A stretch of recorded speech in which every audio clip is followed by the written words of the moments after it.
What's good, YouTube? Another day, another blessing. Welcome back to Kenzo's Garage. And we're going to be installing Wideband today and loose gauge. And I kind of already started without the camera because I didn't feel like recording. But you know, we might as well just record just because create some content. So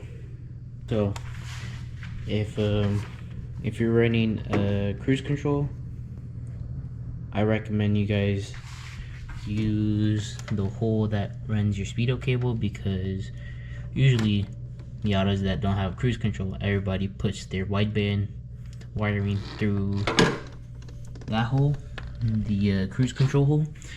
But I found out it was too hard to put or get the grommet out, so I just routed it through the speedo cable hole because it was easier. And yeah, it's going pretty well. I have both of my grounds here, and my right here, this is my out band. No, it was my what is this? Let me look it up real quick. That blue wire is, I don't know if you guys can see that, probably not, but blue wire is data logger that goes to your Megasquirt. You tap into you cut your old O2 sensor and you wire it into this one. And then there's another one for your data logger that's a ground wire, and you just ground it to your block. And yeah, so you ground block for ground. There's two grounds, one for Megasquirt and one for regular ground. Two grounds, the positive data logger, and then there's a 12-volt power that we're going to be running on the inside. So there's a ground wire right here. I mean, not ground wire, power wire. And these two are the brown wire that's here is a heater override. It's optional. Same thing with the white wire. It's also optional. It's a dimmer. So like if you turn on your headlights for like nighttime driving, it will dim the brightness of the gauge. That's basically what I'm doing today, is routing my wideband wires and my boost gauge wires. I don't have the turbo on yet, so of course boost isn't going to be reading. There's going to be no vacuum, but since my interior is already taken apart, I might as well just kill two birds with one stone, right? Hopefully next video I'll be tossing on the turbo and we'll be set and have a turp skis in the car soon. So yeah, that's pretty dope. I got to visit Cole's shop yesterday, and he actually showed me how he routed his intercooler piping, since he has power steering. So it's kind of dope to see that, have some insight on how to route my intercooler piping, and how he did his. That's pretty dope. Don't you guys hate it when like you lose your damn ratchet? I need to disconnect my battery, because anytime you do electrical work, you always disconnect the battery just to be safe. And now I can't find my goddamn ratchet. Like, it's literally missing. I only have this one. I ain't trying to use this because it's fucking, there's no point. But if I'm gonna have to use it, I'm gonna have to use it. But I fucking hate losing tools, because like, where the fuck did the ratchet go? Makes no sense. I was the only one that's using it, and it's nowhere to be found. Shit just fucking walked off. Like, I have the 10mm here. Usually this is what goes off, but the ratchet's fucking gone, bro. Like, it's playing hide and seek with me, but I can't find it. It was crazy. It really blows my mind how I lost that ratchet, but hopefully I find it soon. Right now I'm just gonna use a wrench to disconnect the battery. I guess we're gonna use the 1/2-inch ratchet because I lost my fucking 3/8 ratchet. I don't know how I lost that. It literally was like gone. And I don't have the fucking 10mm. Oh my god. I don't have the 10mm socket for the 1/2-inch, and I have the 10mm socket for the 3/8-inch, but I don't have the 3/8 wrench. Oh my god, bro. So, I found the ratchet. It was fucking hiding underneath the goddamn napkin. But now, since we have the ratchet, we could disconnect the battery and start wiring in all the wires so that way we can have a working wideband and have a working boost gauge. That way we don't blow our shit up and we know how much pounds of boost we're pushing and our AFRs, so that way our car stays safe while we're boosting it and the car doesn't blow up on us. Cause you know, we ain't pulling up a payday. We doing this shit right this time. So yeah, I'm gonna get to wiring this and I'll show you guys how I wire it. Alright, so what I'm gonna do is I have some butt connectors and I have some T-tap splice connectors. Usually the best way to do this is to solder in your wires, but I'm not trying to solder, so we're just gonna use connectors. There's nothing wrong with connectors, but soldering would be better than connectors. So for your power wire, it's recommended, based on what type of wideband you get, it's recommended that you put in a fuse. That way you don't go ahead and blow your fuse. My fuse is a autometer wideband, and in the instructions it said to wire in a 3-amp fuse. So I went ahead and bought this little contraption. That way I could run a fuse. I've seen people run, I know AEM Yugo runs 5-amp fuses, but some people run 3. It don't really matter as long as you have a fuse in line with it so you don't blow it. So I'm gonna tap this into the connector, and then oh my god, there goes the light. I've seen people tap it into their ignition, some people tap it into the radio, some people tap it into the power windows. Me personally, I might just tap it into my ignition because that's what I've seen everybody else do. But yeah, you can definitely tap it into anywhere that has a power source, even cigarette lighter. But I'm gonna just tap it into my ignition. Alright, so we ran into a problem. I got scanned by Pepe. This fuse holder don't work with 3-amp fuse. This is a ATM fuse holder, and these fuses are ATC blades, not ATM blades. And Pepe said these would work, but this motherfucker lied, and clearly they don't work because ATC, I know this one's ATC, the fuse is ATC, this is ATM.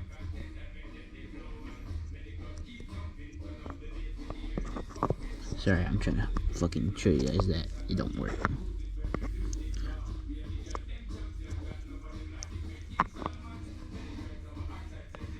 As you can see, they don't work. The fuse is too big. So I got scammed. Great. Thanks, Pepe. So it looks like we gotta take a trip down to AutoZone again. Alright guys, so we're about to head to AutoZone because this fool Pepe gave me the wrong one, and so now we gotta go buy the right one from him. Luckily the homie works at AutoZone, so we get to basically get the discount. So yeah, we're on the way to AutoZone. Gonna go ahead and swap out that fuse connector or fuse holder. That way we could run a fuse with the wideband and have this wideband running. Alright y'all, so we just came out of AutoZone and we got the right one. Let me open this up real quick. Bada bing, bada boom. There's the 3-amp fuse in the fuse holder, and we're good to go. Appreciate Pepe for the hookup. He just swapped it out for me. And let's go home and install this and get the wideband working. Let's get it. F80. He gets a F80. He don't know how to act, y'all. Look at this. He got VIP handicap parking. That's crazy. All right, we're back, and we got the fuse. We got the fuse holder that lets us put a fuse into in line with our wideband. Kind of don't like this cap. This cap fucking pisses me off already. Let's go ahead and get this power connected with the fuse connector, and to tap it in with your power is this thick blue one. This thick blue one you're gonna tap in with the wire one, or with the power one. We back, and what I'm doing is currently just connecting the battery. I got all the connections done. I got the power tied in with the amp or with the fuse, teed in into the power on the ignition, and I got both of the grounds connected. I got one of the grounds right here running to this ground on the engine blocks. And then I have this other one running right here on this ground. So both grounds are connected, power's connected. O2 sensor isn't connected yet, but for now I'm just trying to see if it turns on at all. So let me go grab the key and we'll see if it turns on. All right, battery's connected. I need to tidy up everything, but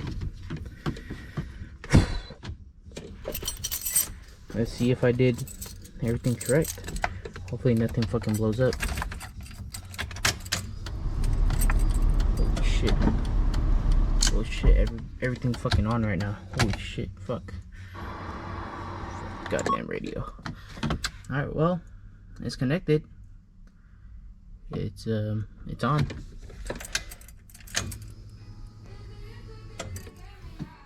Let's go. Now that's on. Now we need to do the boost gauge and keep this, or not keep this, route the O2 sensor so it's connected, and then boost gauge, then we'll be set. Let's go.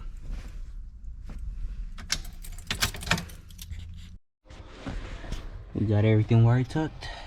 Everything's good to go. Nothing on the floor. Everything's clear from the pedal. Now all we gotta do, put this cover back on, and it looked like OEM. Like not even a gauge was installed, which is perfect. Next up is O2, and then we can work on boost gauge. We back. Last time you guys saw the wideband running, and now it took me like 30 minutes to get the stock O2 sensor out because I don't have an O2 socket. So I just put some WD-40, use adjusting wrench with the pickle fork and just fucking kept whacking it until it fucking came loose. So that worked.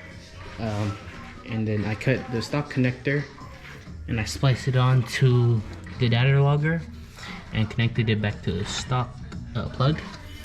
And then here's the O2. Here's the new O2 right here. And the reason I have it out is because I want to test that it's reading correctly first before I put it in. So if we go inside and turn the, oh fuck, what the fuck did I sit on? Oh, I sat on my damn boost gauge. Fuck. Should be fine. Damn. Fuck. Should be fine. Alright, so now, oh, let me plug in the wideband real quick. Okay, wideband's plugged in, and now it should turn on and it should read numbers for the since the O2 is connected. So let's see if it reads some numbers. It should read in the 22s because it's not even, it's just reading air right now, no fuel. So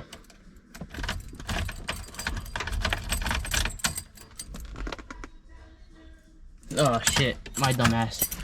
Battery's not connected.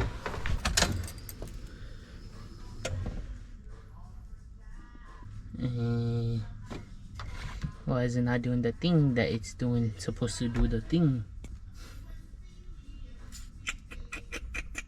Let's go check if the O2 sensor is fucking working at least.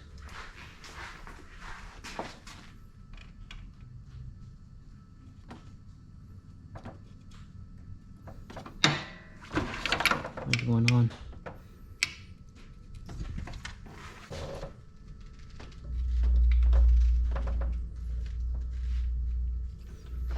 Do I have a bad O2 sensor?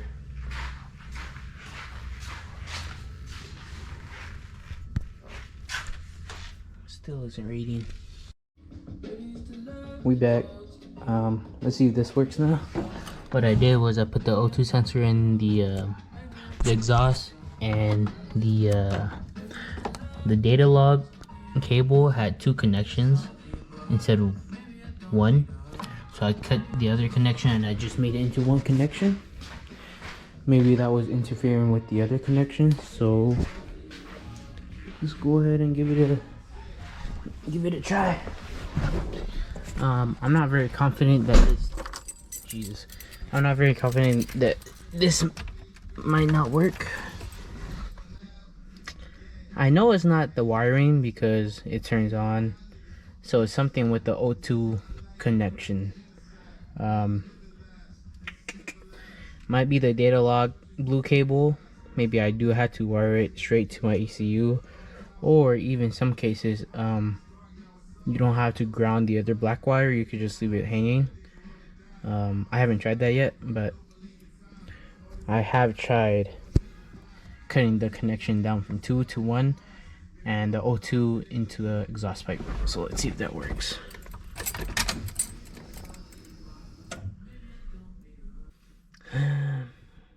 I think the O2 sensor is bad. I don't think it's good. The O2 sensor is bad, or something with the connection on the O2 sensor is bad. Because right now it should just be reading from what I've been watching from YouTube videos, and it's not reading it at all. It turns on but it doesn't read. I guess wideband is set up for now. I guess let's get to the boost gauge. I guess that's the only option before I can put the whole interior back. I don't know where I'm gonna route the vacuum line. There's an open grommet on this side, but I would have to route the whole entire thing this way up to this way and back over this way in the engine bay, because I want it. Well, you have to set it up in your intake. I could set it up here, but I only have 1 grommet on that side since I have AC So I guess my only option is that garment on this side. Alright, so a little update. I didn't touch the Wideband at all. I just left it how it was. But I got the boost gauge on. That's kind of dope. But it shouldn't be on because the key isn't on. So why the fuck is it on if the key ain't on? Will it change if the key's on?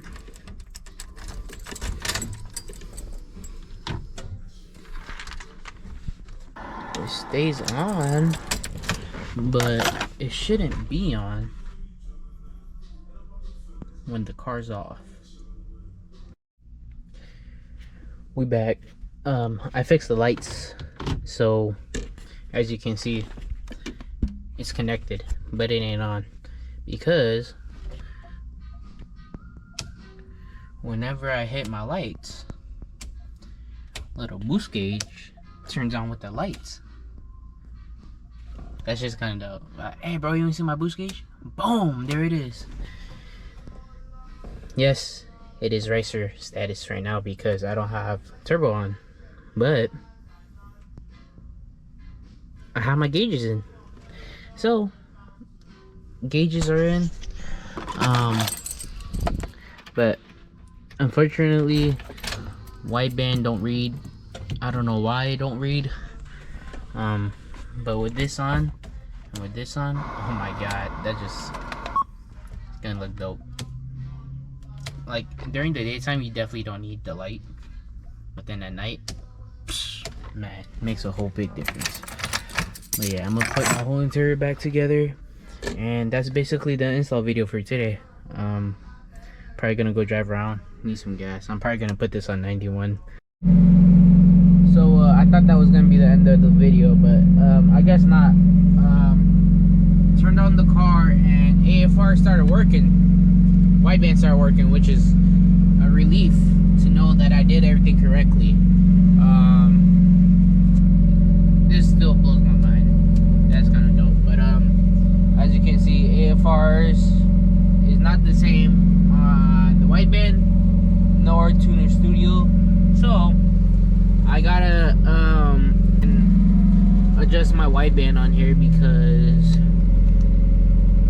the wideband is not reading correctly. Let's see if we can change that. Let's try this one.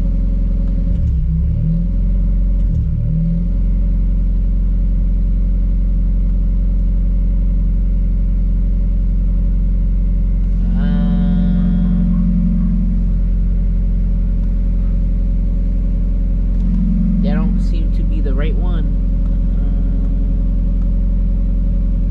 Let's try this again. Maybe it's, oh, maybe it's autometer.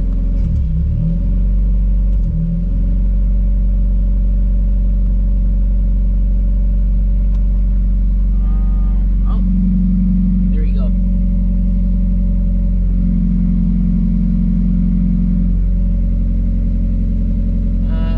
No, never mind. I thought that would be the one. It's just a bit off, but I'm gonna go drive around and I'll figure this out later. And I guess this is gonna be the end of the video actually. So hope y'all enjoyed.